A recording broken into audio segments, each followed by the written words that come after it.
Hey team, had another good sized pour yesterday. We did 2 garages on one property here and we poured it in one shot. We're about 2,200 square feet total and it was a 6-inch average slab depth. So we poured about 34 cubic meters of concrete and it was very hot out. We had a heat warning this week and it's probably close to 30 degrees Celsius.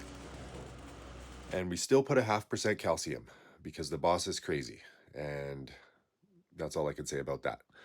Things were going great. Because of the calcium and the heat, I put 45-minute spacing on the trucks. So this ensures that we get a lot of time to place each truck, get it in great shape, screed it, bull float it, apply our evaporation retarder, and still have a decent gap in between the next truck. However, this is not a perfect world. So, of course, it starts out beautifully and it's going down great. One truck down, 2 trucks down. We're vibe screeding the back because it's very flat. We're starting to get into some angles and stuff, so we switched to the hand screed. And then we're also in the full sun here. So as soon as we finished pouring, we had to put up some tarps just to keep the UV off because concrete just sets exponentially faster in the sun. But anyway, this third truck, he got lost. So he was about a half an hour behind everybody, so we lost our spacing. And the worst part was we had to move the pump after the third truck to get to the other garage.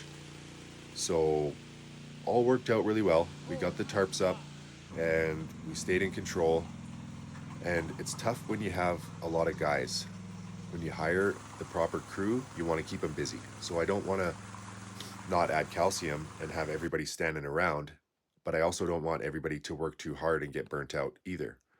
There's the second garage there. We poured it, and because of the weight, the second we were on that load, like within half an hour of placing it. Now the final load was a bit behind that, but it was all we could do to kind of keep ahead of it. So everybody was great. We had pizza for lunch, so we had a little breaks, but we were probably all finished up at 3:30 from an 8 o'clock pour. So that's a bit of a quick day. Now here I am spraying our cure and seal on the pads, and we are back today for saw cut control joints.